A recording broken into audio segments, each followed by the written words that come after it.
কুমিল্লা একটা ওয়ার্ড আছে দৈন্যামইস, নাকি শব্দটা বুঝি নাই, ঠিক আছে তো নাকি? আমি একদিন আসলে কুমিল্লার ভাষা ভুলেই গেছি না বলতে না বলতে। মানে ছোট একটা মরিচ হয়, অনেক ঝাল। এটা আমরা বিভিন্ন শব্দে ধৈন্যা শব্দটা নিয়ে লাগাইয়া ব্যবহার করি। জিনিসটা ছোটখাটো, বাট এটার প্রভাব কার্যকরিতা অনেক। আজকে আপনাদের সাথে পৃথিবীতে এই মুহূর্তে একমাত্র দেশ, সারা পৃথিবীতে একমাত্র দেশ হিসাবে F-14 টমকেট নামক একটা যুদ্ধ বিমান, আইকনিক যুদ্ধ বিমান শুধুমাত্র ইরানই ব্যবহার করছে। কেন?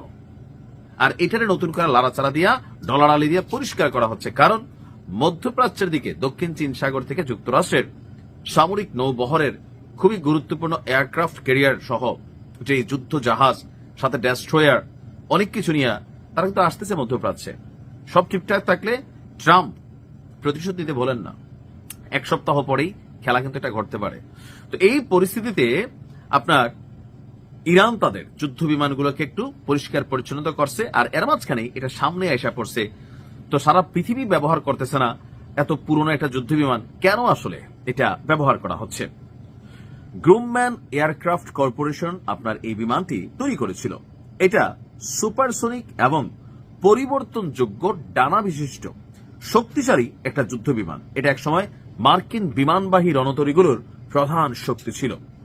1970-এর দশক, যখন মধ্যপ্রাচ্যে আমেরিকার অন্যতম মিত্র ছিল ইরান।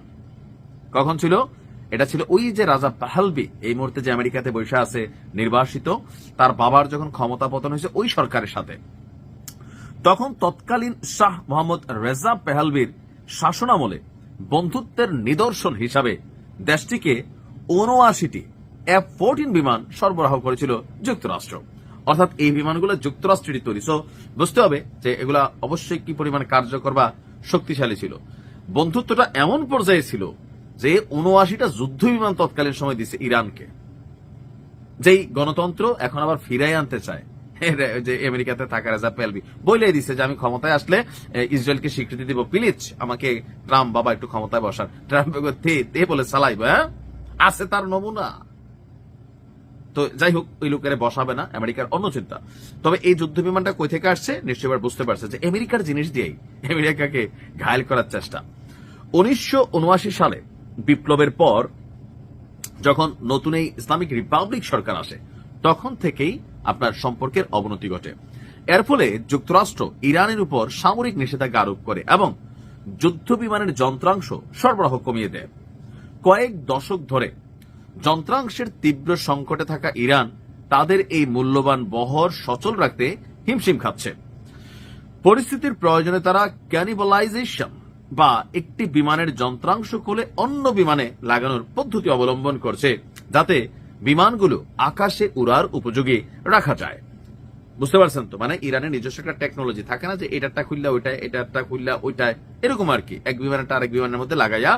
আর এর পাশাপাশি IRGCর মাধ্যমে তাদের যে গবেষণা টিম আছে, যারা সামরিক মানে মিসাইল, ক্ষেপণাস্ত্র, ড্রোন উৎপাদন করে, তাদের মাধ্যমে এগুলোর বিকল্প পার্টস এবার ইরান নিজেই তৈরি করতেছে। তবে অরিজিনালটার মতন 100তে 100 না হলেও আকাশে লড়াই করতে সক্ষম, এবং এগুলাতেও প্রযুক্তির ব্যবহার করেছে। বাট বডিটা ভালো আছে আর কি, মেইন বডিটা। বলা হচ্ছে যে ইরান সরকার এই বিমানের কিছু যন্ত্রাংশ রিভার্স ইঞ্জিনিয়ারিং এর মাধ্যমে তৈরির চেষ্টা করেছে, তবে অনেক ক্ষেত্রে সফল হয়েছে, বিফল হয়েছে। মার্কিন নৌবাহিনী এই বিমানটাকে এখন আর ব্যবহার করছে না, বিশেষ করে শক্তিশালী রাডার এবং AIM-54 ফিনিক্স মিসাইল বহনের ক্ষমতার জন্য এটা ব্যাপক আলোচিত। তো কতটা সক্রিয় আছে এটা এখনো জানা না গেলেও বলা হচ্ছে যে আপাতত আপনার পারস্য উপসাগরে থাকা মার্কিন বাহিনীর জাহাজগুলোর জন্য এই বিমানগুলো এখন মোটামুটি একটা বড়সড় রিয়াকশন দিবে নাকি দিবে না, সময় বলে দেবে। আর ঐতিহাসিকভাবে এই F-14 টমকেট আকাশ যুদ্ধে বেশ সফল ছিল।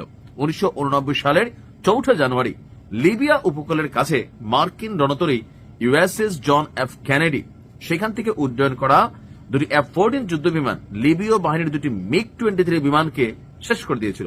অর্থাৎ এটার কার্যকারিতা একসময় আপনার ভালোই ছিল। দেখা যাক ইরানের ধান্না মরিচ না ধন্যা মরিচ, ধান্নাই মনে বলা হয়, শব্দটা বলছি ধান্না। আচ্ছা, কুমিল্লার কারাগার একটু কারেকশন করে দিয়ান, কি করতে পারে। ভালো থাকো।